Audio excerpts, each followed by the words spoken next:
Hello and welcome to the Unique CPA with your host, Randy Crabtree. We're committed to creating a thriving community of accounting professionals who are physically and mentally healthy, fulfilled, and energized by their work.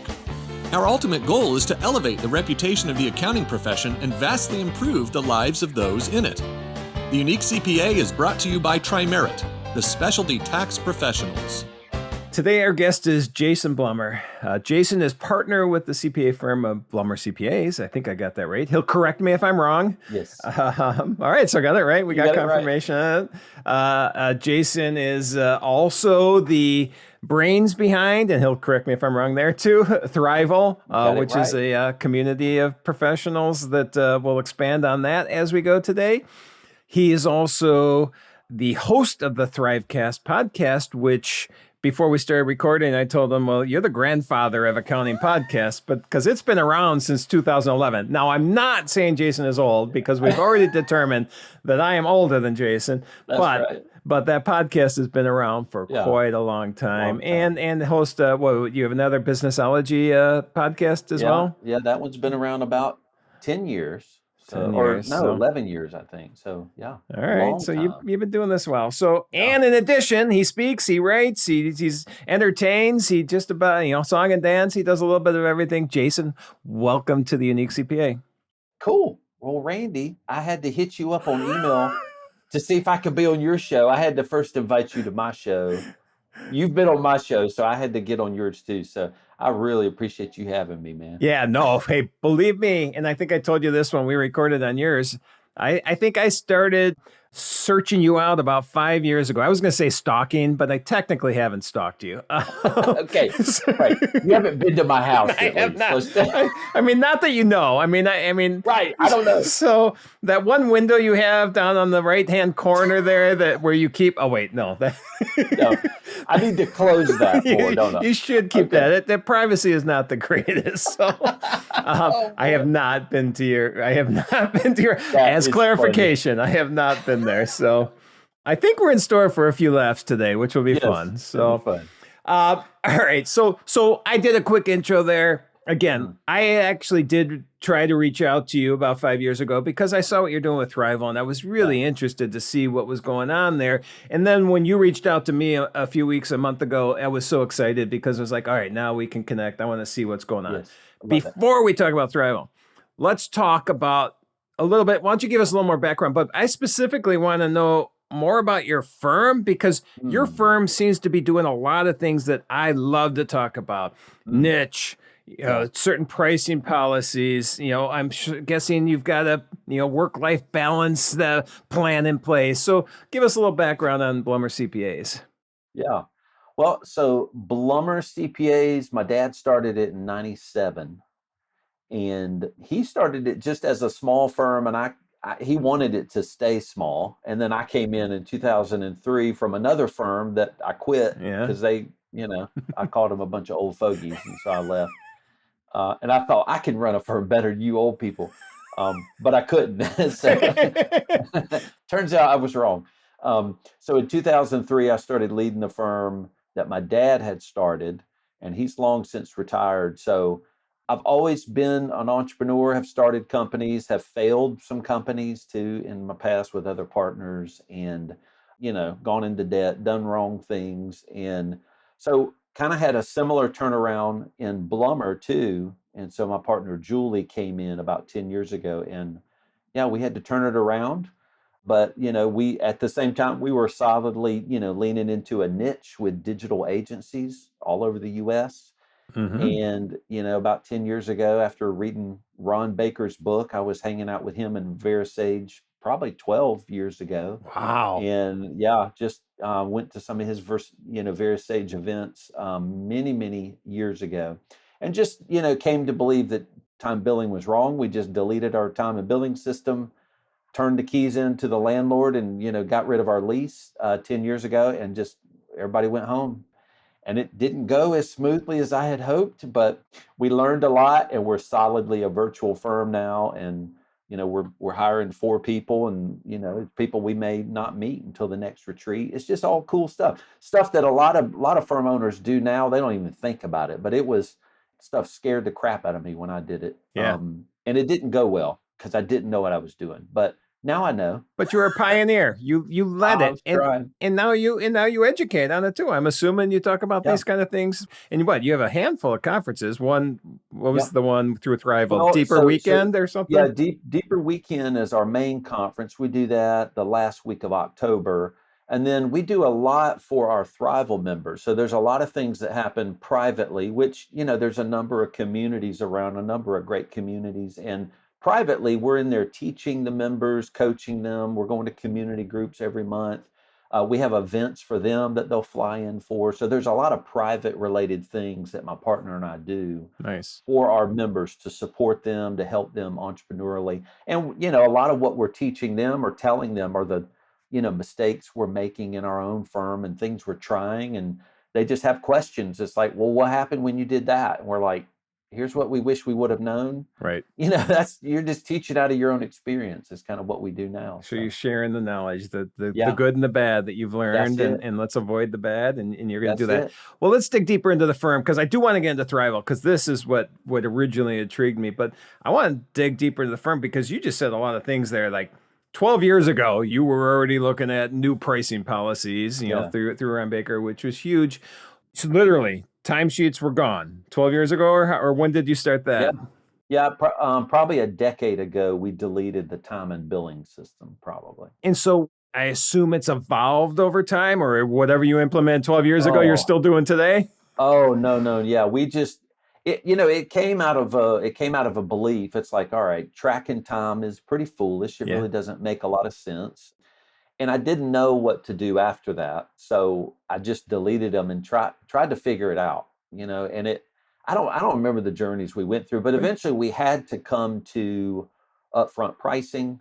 There was no way to bill a client, so you had to just agree up front, will you pay me this? And so through that came a lot of strategy. So that was the one thing we had to figure out is, well, how are we going to make money if we're not tracking time? And that was the first hurdle. And I didn't know to solve that. I just knew time tracking was going to lead us down a wrong road. And I didn't want what the profession had been getting from that time tracking for so long. So I went ahead and got rid of that. And then that's evolved. It's evolved, to be pretty sophisticated now in the firm. Yeah. Do you call it 3-tier pricing? Because I noticed there was 3 different options when I looked at your website. Or how do you Yeah. define today's pricing model you're using? Yeah. Yeah. We've always done 3 options. We do a high, like every dollar that comes in the firm has been sold through a high, middle, low option. So every single dollar. We can do projects or we'll do recurring. We do a lot of recurring work, obviously, as a firm, high level advisory recurring work. And so all of it, we pitch every bit of it to a client up front through value conversations, and it takes about a month to start a new relationship with a client, month and a half. Sometimes it's slower than we want it to be. So sometimes we'll speed up the steps in our onboarding, but we always do a high, middle, low because we've seen a lot of value in the power of anchoring at that high option. And 3 options really pushes us into having to be creative, right? So if a client says, here's what I need, we always give them 3 versions of what they need, and it puts us in a place to have to be creative. So we're often selling things clients never asked to purchase from us, which we believe is a really strong part to being a strong pricer and an innovator. Is you should always be selling things to clients they don't know to ask you to purchase. Right. Right. Basically, we're the leader, we're the advisor, so we kind of tell them, here's probably the way we need to serve you. And I like the fact that you're calling yourself the advisor rather than Yeah. the reporter, because I think too many people still are in that reporter Yeah. mode. Yeah. Let's Yeah. just report what happened financially, tax wise for the last year, Yeah. instead of let's affect that bottom line. So Yeah, we love to advise. And the hard thing when you grow a firm, we'll be about 15 this year, not a huge firm, but when you have that many people, you have to step into more of a leadership role. So you're training technical people to be advisors, which is Mhm. which is hard. It's hard enough for you as the technical owner to become an advisor. It's even harder to train and teach other people how to advise on a recurring basis. But we love that challenge, and it really forces us to invest in our team to help them learn how to advise and speak in meetings and things like that. Yeah, and the nice thing about advisory in general is I think it's easier to show the value of what you're bringing to them too. Yeah. You can show, so I assume you find that as well. Oh, totally. With advising, you do a lot of consulting and coaching. Those are just things you can sell, in our world. And it really does, there's a lot of power in it changing entrepreneurs' lives. And that's what we do. One thing we did not long ago, well, yeah, about a decade ago too, is we only serve entrepreneurs. So we'll only contract in the name of a business. So we have some parameters. Hmm. We'll only sign a contract with a business. So we won't work with individuals. They have to enter into a 12, sometimes 12 to 16-month contract. So we ask for committed relationships up front. And then we have to draft our prices. So we never invoice clients. We take our money instead of request our money. Yes. And it's just taken years to get there, but those are just some of the barriers to entry, we say, for our clients. And we know not all clients want to work with us in that way. It just means they're not a right client, and that's not bad. There's Correct. another firm that can serve them. It's just not how we're going to do it. And it creates a lot more order in a firm, a lot more predictable cash flow. And it's just a more enjoyable way that we want to operate. So we do it. Yeah. We did it. So far everything you're saying is like everything that I love about Yeah. people when they build their businesses, and it doesn't happen overnight. And for you, it didn't No, happen no, overnight. no. A lot of Um, mistakes, man. Yep. And so let's talk about the one thing that you talked about before with advisory, but also that you do have a niche, digital agencies. I don't know if there's multiple niches. Was this something intentionally that happened, or was it just organic? Hey, we just kept getting clients in this area. Yeah. You probably know this as well as I do, Randy. A niche can find you a lot of times, right? If you if Yep. you serve a group of people, more will refer in the same kind of industry, and so you'll end up Hmm. having a lot of the similar niche. And that happened to us with creative digital agencies. We just aligned well with them. We'd like to serve them in the way they like to receive service, which is kind of what we call alignment. Hmm. But at some point, if a niche is to be powerful and you leverage it for, expertise type pricing, which is typically pricing, 3, 4, and 5 times higher than what they're paying somewhere else. If you Yep. if you want to get into that, a niche does have to be very intentional. At some point, you got to switch into intention, because growth in a firm is all about being intentional. And so you have to go, all right, we're going to do that. And we're not going to do anything else. And we're going to put it on our website. And we're going to go to creative conferences. We're going to try to see if they'll let us speak there. You start to do things on purpose. And, we did that probably 8 years ago. As we started getting a few clients and they started referring more to us, we said, we're going in. We're going all the way in. And we did it. And there's a lot of power in narrowing into a market to niche. Oh, that's why I am such a fan of that. Well, yeah, I mean, we're a niche service, Yeah, through specialty. You service a niche industry, and right. then within there, you even, I mean, you dig into, hey, you have to commit 12 to 16 months. Hey, you have to be. Yeah. We're not taking individuals. So I love that. I think people get afraid, scared. That's another They word. do get us Afraid scared. of the. Man, They get scared.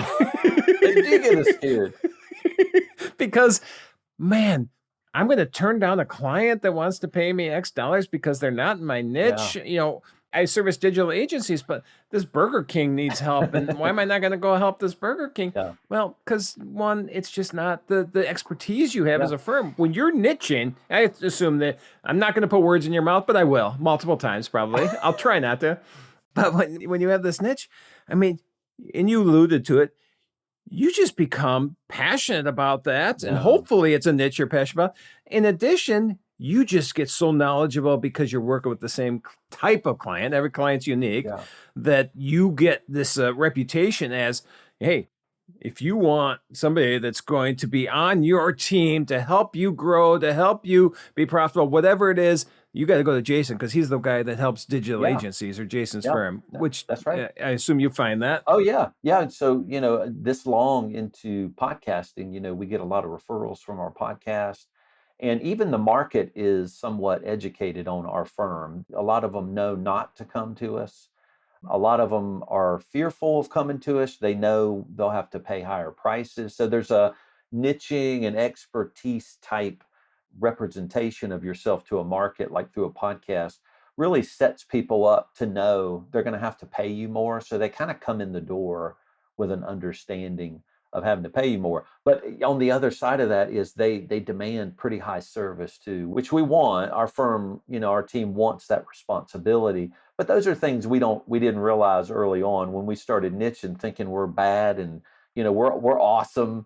And right. clients come in and they're like, well, if you're so awesome, you're going to be 3 times better than the last firm. And it's like, okay.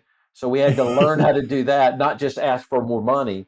We had to be really better at our service. So there's a lot of internal project management, service related principles we talk about, boot camps we run our team through, 3 to 6 month training programs for a new team. Nice. You have to really level up your team if you're going to represent yourself as a niched provider and an expert.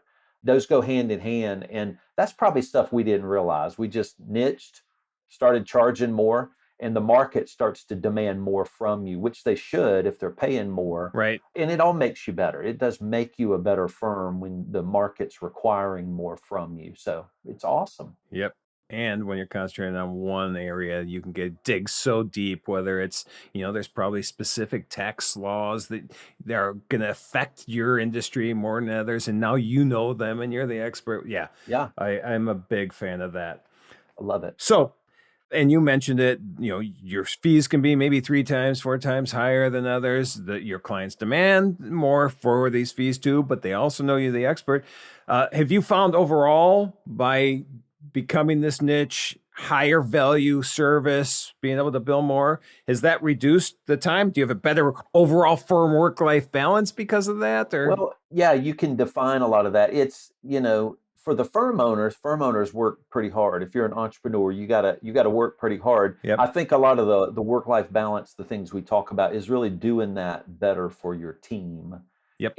And that is true. So when you have a really well-intentioned firm, you can really define and package a role to be a 40 to 45 hour a week role very easily. You can say to a team member, hey, this is going to be a 40-hour a week job. And it doesn't surprise them and become a 60-hour a week job because you've planned it out. You know exactly what kind of firm you have, right, what the role does in that firm. Now, I work more than 40 hours a week, and I would imagine most any entrepreneur that runs, now, of course, I run 2 full-time businesses. So Thriveal is a full-time business. I'm the CEO there. And Blumer is a full-time business. I'm the CEO there. So I don't work 40 hours a week. Now, but I know what it takes and I love it. This is kind of my mission and this is what I do. Yep. Our team did not sign up for that. So they signed up for 40 to 45 hour a week jobs, and that's what they have. So it's all really ordered.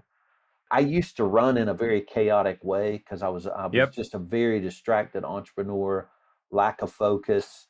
And a lot of people who follow us know, how committed we are to calendar work blocking and how deep that methodology is that we teach our Thriveal members. But really, I didn't know you went over this too. This is something I talk about in a lot of my presentations as well. Yeah, it's a pretty big deal.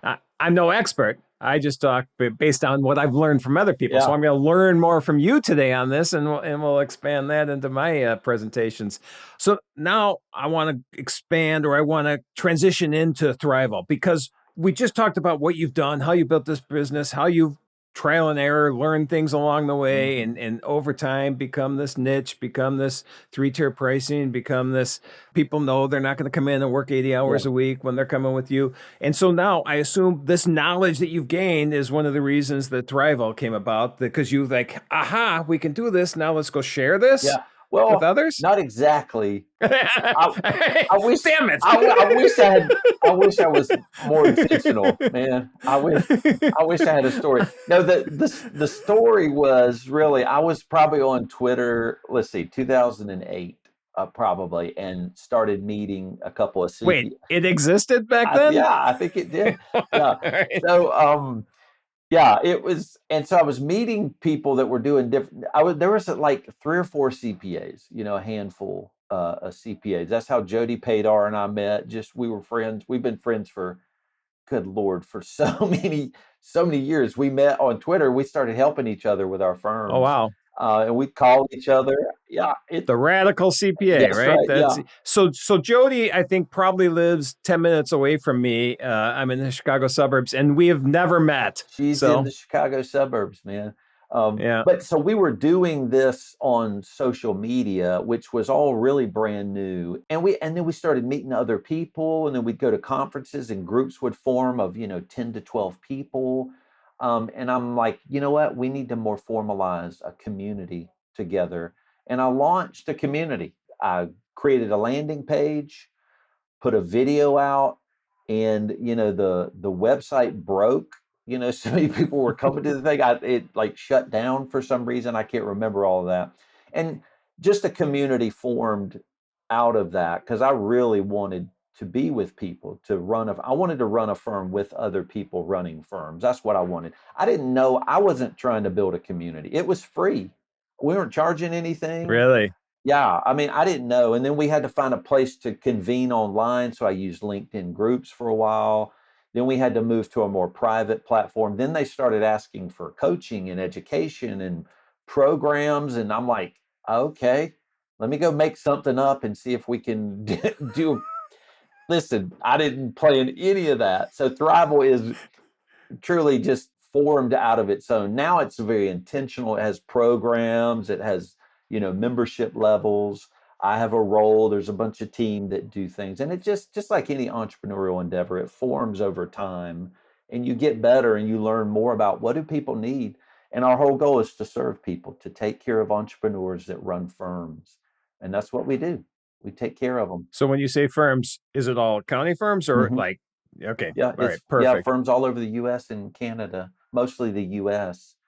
Basically, we said we're a community for entrepreneurs that happen to run accounting firms. That's right. I have seen that. Yeah. And so that's what we do in our firm. To our firm, we serve entrepreneurs that run digital agencies because being an entrepreneur is not the easiest path people make in their life. And they figure that out, 5 years in, they go, oh, this is hard. It's like, it is hard. Yeah. So this is not one of the easy choices of life. So we're part of the care and the support of the entrepreneurial community. We do it for agencies. We have events for agencies and things like that, coaching programs for our clients in Blumer. And we do a lot of the same things in Thriveal too, because entrepreneurs need support. That's what they need. Yep. And so you are a true entrepreneur because what you just said is that you saw a need and you decided to do it. That's and right. That's nothing wrong with not being an entrepreneur, right. But that's the only difference. Non-entrepreneurs, in my mind, see the need right. and figure someone else will fill it, that's or right. I don't want to deal with it. Yeah. The entrepreneur sees the need and says, hey, let's give this a try. That's right. We'd like to say entrepreneurs, they exploit value, which sounds bad, but it's not. They see value not being met and they go exploit the fact that that's not being created anywhere or filled. And they go, I'm going to fill that spot. And they do it. And they realize it's not easy to do that. Right. And so I think entrepreneurs need support. I think they need to be with like-minded people doing what they're doing. Because a lot of times you can think, I am crazy. I am out of my mind for doing this. What the hell am I doing this every day? Yeah. And so we have to remind them, that's because you impact a lot of people's lives. You change people's lives, your clients, the people you're with, your team. So it is extremely valuable. And of course, Randy, you and I know the accounting profession. It is so valuable for our economy. It's just the foundation. And the entrepreneurs who run those companies need a lot of our care and support. And I love them. So I want to help them. Man, you and I, we may be the same person, I think. I don't. But you're older than me, Randy. Didn't we determine that? So as a backup or as information, I called Jason old on his podcast unintentionally. On my own podcast, Randy. And then we're setting the record straight on yours that you're older than I am. We found out today I'm at least 8 years older than you, it sounds like. That's right. We'll let people guess. Yeah, I mean, looking at this, I figure you were older, but there I go. We can cut that out. I'm wiser, right? You're like, you look wise. Yeah. Well, you probably are wiser than me because No. you at least when you're firm, you figured it out, quicker than I did. Uh, When I had my accounting firm, it took a long time to figure it out, and by the time I started to get an inkling, I figured it out. I merged my firm in with someone else and started Trimerit, which was niche, stayed in Totally. tax, but niche, and that Totally. was me figuring it out. Well, So no, see, that's you figuring out. It's brilliant. And one thing entrepreneurs do is they compare a lot. So they compare their firm or what they're going through to other people, but they don't have the full context of that comparison. So we always tell our Thriveal members, do not compare. And we say we're not a best practices community, meaning we don't just tell them, here's how you run a firm. No, we try to figure out what is right for you. What are your goals? Your firm's not going to look the same as somebody else's. We're trying to learn principles from each other. Stop trying to make your firm what somebody else has built or supposedly what you think they've built, because we see just the happy part of firm building on social media. We don't yeah, see the dark yeah, the dark that's periods and the down times, which I've had many, many, many down times. It's a very difficult job to be an entrepreneur. So there are ups and downs. yeah, I've had plenty of those downs too. I've started multiple businesses, Yeah, but man, I've been riding a fun high for quite a few years yeah, now, and it's been fun. that's awesome. Um, so the things you just said, and I think you and I talked about this. We have a conference coming up this year. Yeah, It's bridging the gap, and then we define a few things between generations, bridging the gap, nice. to good mental health, good Yeah, physical health, bridging the gap to finding your success. yeah, And that's what you were just saying. Don't yes, compare. right. Your success is completely different when someone else's. And let's define what you want out of your business. Yep, And, do you want to work 20 hours a week right. and serve, 10 clients? Do you Yeah, want to work 80 hours a week, which I hope you don't, yeah, and serve 100 clients, yeah, whatever it is? And yeah. so I agree completely on that. Well, and the reason we say that, especially for firms are their service organizations. So service organizations, we say, are very intimate, right? So they're built on relationships. So relationships with your partner, relationships with team, relationships with client. Everything's built on a relationship. So a firm is it is a real depiction of a firm owner's life. So Hmm. what that firm owner believes, their mission, their core values are going to be reflected in this kind of intimate organization. And that also means every firm will look different. None of them will be the same. They'll all have different goals. They want to grow faster or slower. Some need to be a lifestyle firm. Some have a family need they're trying to meet with their firm. Somebody else is single and they're trying to blow their firm up. I mean, and make it large. It's such an intimate organization. You cannot compare it. So Right. you've got to figure out what you're trying to do with the conference, which is what is your success that you're trying to create in your life. And that's the thing people don't know. They're trying to build what they think somebody else thinks they should be building, Right. and they don't have the license and freedom to go stop building what somebody else has. Be as small as you want or be as big as you want. That's your decision, and people aren't going to agree with you, and that's okay. We're not here to agree with each other. We're here to build what we're supposed to be building in this world. And you are going to be so much happier if you do it that way rather Totally. than try to do somebody That's it. else's firm. Let's Yeah, do your own firm. yeah, totally. You'll be much happier. Well, the thing though that scares people, and I kind of mentioned this before, is that hey, you're starting a firm, and let's say I want to just deal with digital agencies. Man, it is so Mhm. hard to turn away somebody else that wants to come, and Oh yeah, and so that is so scary for entrepreneurs because I just need the revenue now. yeah, I don't know if you talk about that when you're in your Thriveal yeah. events, but Oh yeah, yeah. We have whole decks talking about the economics of niching and how to do it, and we find niching's valuable after you got to set your firm up to kind of produce cash flow so that it can support you full on. So mhm, we find the first few years people are not niching, and that's okay. They're trying to build a cash flow organization that supports their family or right. supports whatever their goal is. And once they get that figured out, then they can take the risk to niche, because niching is a risk, right? It's taking the risk to start saying no to revenue. And that's because you believe the yes is bigger. The yes I can say to better revenue is the risk I want to take. And you really have to have an expert positioning to be able to pull that yes off. So the no is a risk, and you just want to make sure your firm is cash flowing that lets you risk that. And I made all those It's important. mistakes wrong. Yep. I did that Oh, yeah. all wrong. So You did all right. All right. So let's dig deeper because you said the biggest, of your conferences is this deeper weekend you do. So kind of give us just the stage of what this is, yeah. from day one or the moment you arrive to the moment you leave, what's in between? Yeah. So it was built around our community. So it kind of started, this is our 12th year. So, Yep. probably about, 70% of our community comes to this event. So it's a really intimate event. And it's the thing about Deeper Weekend is that it's only for firm entrepreneurs. So we only invite firm owners. That's a All big right. deal. And so now you're in this room with every single other person and they own a firm. And that's what we care about, community, like-minded community that teaches us. And so we cap it too. We want about 100 entrepreneurs coming, and that's it.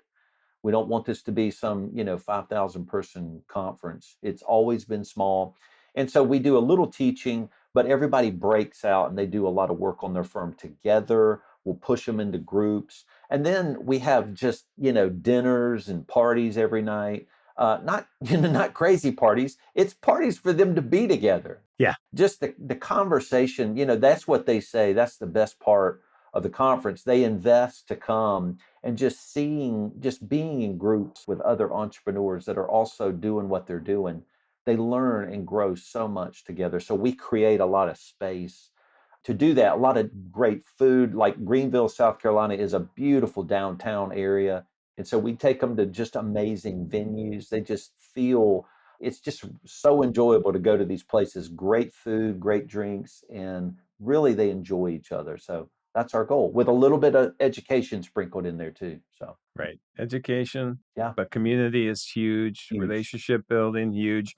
Knowledge sharing between attendees, That's in my right. mind, is huge. Yeah. And just building that community. But I mean, I've talked to so many people that talk about conferences they've gone to and how much that is meant to them So personally and their much. business Yeah. because of all the things they learn. And I'm actually very fortunate to be part of a group called the Accountants Cornerstone Foundation, which is a scholarship group. We give scholarships to individuals that can't afford to attend the conference. So their Oh, first that is conference, awesome. yeah.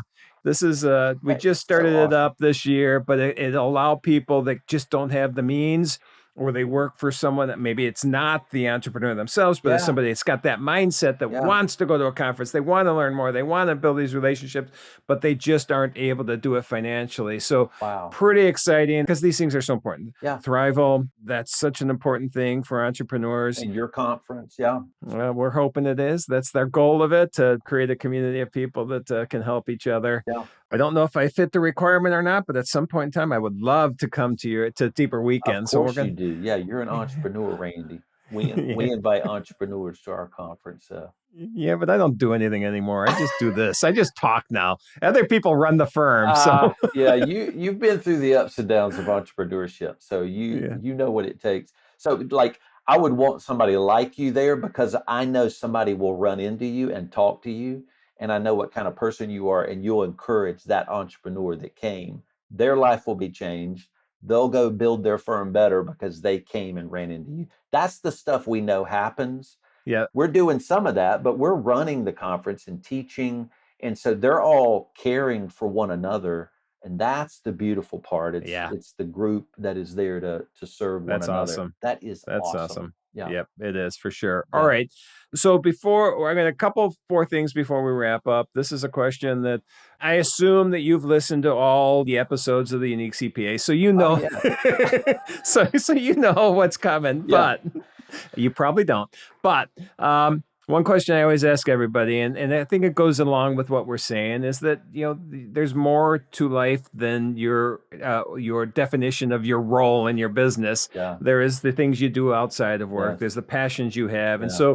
so when you're not being CEO of two different businesses and Yeah. running all these events, Yeah. what's your fun stuff? What do you enjoy doing outside of work? Yeah. I, love to travel, love to be with my family.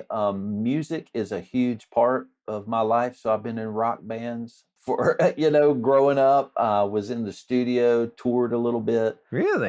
Yeah. And just, particular parts of music are a big emotional part of, ways to support me during hard times. So music's big, and I play guitar, I play bass. Those things are a huge part of my life. So that's a huge part, huge part. I'll travel to rock concerts, in Canada just by myself. Really? To visit the bands that I love. It's a big part of what I love. You're not kidding. This is a huge part. It is big, yeah.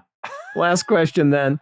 So if people want to find out more about you, about the firm, about Thriveal, about Deeper Weekend, where would they look? Yeah. So you can, if you want to find anything about being cared for as an accounting firm entrepreneur, you go to thriveal.com, THRIVEAL.com, the word thrive with AL on the end.com, because the other URL was not available, 15 years ago when I got it. So, because I would have dropped the A, but it wasn't. So I had to get the one with EAL. And everybody says Thriveal. That's not how you pronounce it. But anyway. Well, I was even pronouncing it wrong because to me it was Thriveal. Yeah. And so, everybody says, but hey, I don't blame them. That's how it's spelled. So anyway, it's Thriveal, the word thriveal.com. And then a lot of people follow me on LinkedIn, just hook up with me on LinkedIn too. So, and that's one thing I wanted to talk about. So we're going to have to expand on that. How the heck do you get 600,000 connections on LinkedIn? You can't even hit accept that many times. How does that happen? Well, those are followers. So I have over 600,000 followers. So those are people who haven't connected with me, but they follow my page. So you can come follow me or connect with me. So my connections are probably, 6,000 people, maybe something like that. Well, I just sent you a connection request today. So I'm pins and needles waiting for that acceptance. We'll see, Randy. I might not make the cut. I didn't see the follow me button, so I'll go back and at least do the follow, and then I'll wait patiently. Yeah. Listen, I'll let you follow for a little while, and then we'll see if we can connect. Good stuff, man. I will accept here publicly. I'm saying I will accept your request, Randy. This is good because this has been 5 years in the making for this to happen for me. So good stuff. Well, Jason, this has been a lot of fun. I appreciate you being on the show, and I'm hoping at some point this year we're gonna cross paths somewhere and meet in person. I can't wait. So, Randy, thanks for having me, man. I really appreciate all that you do for the profession. So, thank you. Well, right back at you. Like I said, I think you've been doing more for the profession longer than I have, so I appreciate that. Well, thank you so much. I appreciate it. Thank you for joining us today on the Unique CPA. You can find the show notes for today's episode and learn more about TriMerit at theuniquecpa.com. Remember to subscribe and leave a 5-star rating on your favorite podcasting app. And join us next time for more expertise and insights on the Unique CPA. Professionalproductions.net